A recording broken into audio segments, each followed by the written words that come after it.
دوستو آپ صلی اللہ علیہ وآلہ وسلم پر جب جادو کیا گیا تھا تو اس کے کچھ دن تک آپ صلی اللہ علیہ وسلم نارمل روٹین سے کام کرتے تھے. آپ اسی طرح سے دینی تبلیغ کیا کرتے تھے اور اسی طرح سے نماز کی امامت اور دیگر مسائل کو بھی دیکھا کرتے تھے. لیکن کچھ عرصے کے بعد، تھوڑے سے وقت کے بعد، آپ صلی اللہ علیہ وسلم پر جادو کے اثرات مرتب ہونا شروع ہوئے. آپ صلی اللہ علیہ وآلہ وسلم ایک عجیب سی درد محسوس کرنے لگے اور وہ درد آہستہ آہستہ شدت اختیار کرتی چلی گئی. آپ صلی اللہ علیہ وسلم کا حافظہ بھی کمزور پڑنے لگا. آپ صلی اللہ علیہ وسلم کا وزن کم ہوتا گیا اور آپ صلی اللہ علیہ وسلم کی بینائی بھی کافی متاثر معلوم ہوتی تھی.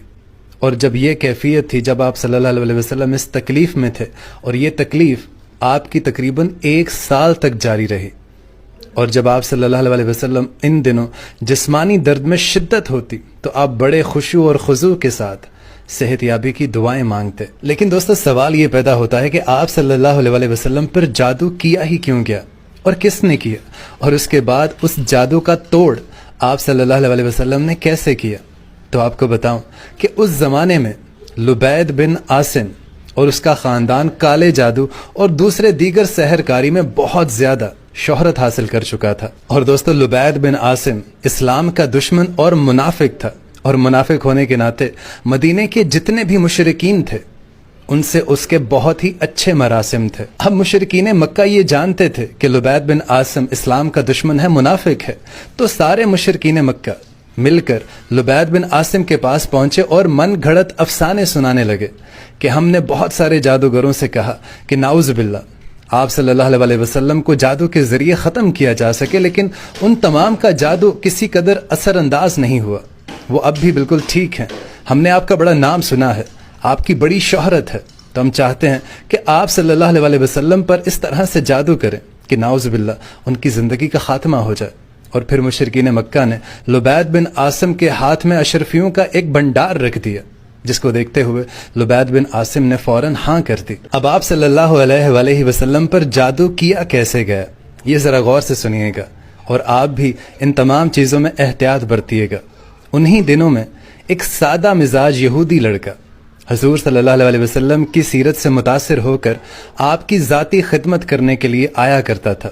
لبید بن عاصم نے بڑی ہی عیاری اور مکاری کے ساتھ اس یہودی لڑکے سے جلد ہی تعلقات کو بحال کر لیا. اب لبید بن عاصم نے اس لڑکے کو بڑی ہی چالاکی سے استعمال کرتے ہوئے آپ صلی اللہ علیہ وآلہ وسلم کی کنگھی مبارک اور سر کے کچھ بال بھی حاصل کر لیے تھے. اب ان دونوں چیزوں پر جادو کا عمل کر دیا گیا، جس میں لبید کی مشہور جادوگر بہنوں نے بھی حصہ لیا تھا. اب جادو شدہ کنگھی اور آپ صلی اللہ علیہ وآلہ وسلم کے بال مبارک کو کھجور کے ایک نرگوشے میں لپیٹ دیا گیا. اب ان سب چیزوں کو جادو کے ایک خاص عمل سے زوران میں واقع ایک ویران کنویں کی تہ میں آپ صلی اللہ علیہ وسلم کی ساری چیزیں ایک بڑے سے پتھر کے نیچے چھپا کر رکھ دی گئیں. اب جادو شدہ سامان کے علاوہ یہ 2 اور اشیاء بھی اس کنویں میں رکھ دی گئی تھیں. نمبر 1، جادو شدہ رسی کا ایک ٹکڑا جس پر 11 گرہ باندھی گئی تھیں، اور دوسری چیز جو انہوں نے اس کنویں میں رکھی وہ آپ صلی اللہ علیہ وآلہ وسلم کا ایک مومی پتلا تھا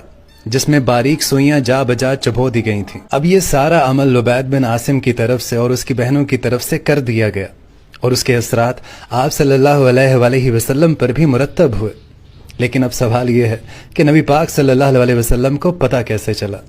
تو آپ کو بتاؤں کہ ایک رات آپ صلی اللہ علیہ وآلہ وسلم غنودگی کی حالت میں لیٹے ہوئے تھے کہ اللہ تعالیٰ نے 2 فرشتوں کی وساطت سے آپ کو دشمنوں کی اس خطرناک چال سے آگاہ کر دیا، اور ساتھ ہی اللہ تعالیٰ نے آپ کو لبید بن عاصم اور اس کی بہنوں کے جادو کا توڑ بھی بتا دیا. اور جیسے ہی آپ صلی اللہ علیہ وآلہ وسلم کو اس بات کا علم ہوا تو آپ نے فوراً سے 5 آدمیوں پر مشتمل ایک جماعت کو اس کنویں کی طرف روانہ کیا، اور پھر آپ صلی اللہ علیہ وسلم بھی اس موقع پر پہنچ گئے. اس کنویں پر جا کر آپ صلی اللہ علیہ وسلم نے دیکھا کہ اس کنویں کا پانی مہندی کے پتوں کی طرح گہرا سرخ ہو چکا تھا. آپ صلی اللہ علیہ وسلم نے اس کنویں کا سارا پانی باہر نکلوا دیا، اور پھر آپ صلی اللہ علیہ وسلم کو پتھر کے نیچے سے اپنی ہی کنگھی اور آپ کے سر کے بال بھی برآمد ہو گئے. اور دوستو اسی کنویں سے آپ صلی اللہ علیہ وسلم کو 11 گرہوں والی رسی بھی مل گئی، اور پھر آپ صلی اللہ علیہ وسلم کا جو موم کا پتلا تھا جس میں سوئیاں چبھی ہوئی تھیں وہ بھی آپ صلی اللہ علیہ وسلم کو مل گیا. اب جب سارا کچھ مل گیا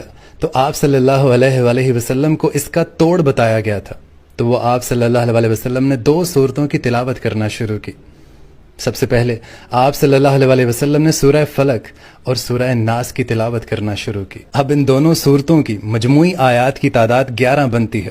جیسے جیسے آپ صلی اللہ علیہ وسلم ان آیات کا تلاوت کرتے، وہ 11 گرہیں جو اس رسی پر لگی تھیں وہ ایک ایک کر کے خود بخود کھلتی چلی جاتی، اور جب تک آپ صلی اللہ علیہ وسلم نے ان دونوں آیات کی تلاوت ختم کی تب تک وہ 11 گرہیں اور جتنی بھی اس پتلے میں سوئیاں چبھی ہوئی تھیں وہ ساری کی ساری باہر نکل چکی تھیں۔ اب اس عمل کے ختم ہوتے ہی حضور اکرم صلی اللہ علیہ وسلم حشاش بشاش محسوس کرنے لگے اور اب فوراً سے ٹھیک ہو گئے۔ اور دوستو، جب نبی کریم صلی اللہ علیہ وسلم کے صحابہ اکرام کو لبید بن عاصم اور اس کی بہنوں کی اس کارستانی کا پتہ چلا تو سارے صحابہ اکرام اس کو مارنے کے در پہ ہو گئے، لیکن آپ صلی اللہ علیہ وسلم نے انہیں روک دیا۔ لیکن لبید بن عاصم کو نبی پاک صلی اللہ علیہ وسلم نے اپنی بارگاہ میں بلایا، اور جب وہ آپ کی خدمت میں حاضر ہوا تو اس نے اپنی اس نازیبہ حرکت کو تسلیم کیا تو آپ صلی اللہ علیہ وسلم نے اسے معاف فرما دیا اور اسے نصیحت کرتے ہوئے فرمایا کہ انسانوں کے خلاف اس طرح کے جادو ٹونے کرنا بہت ہی بری حرکت ہے۔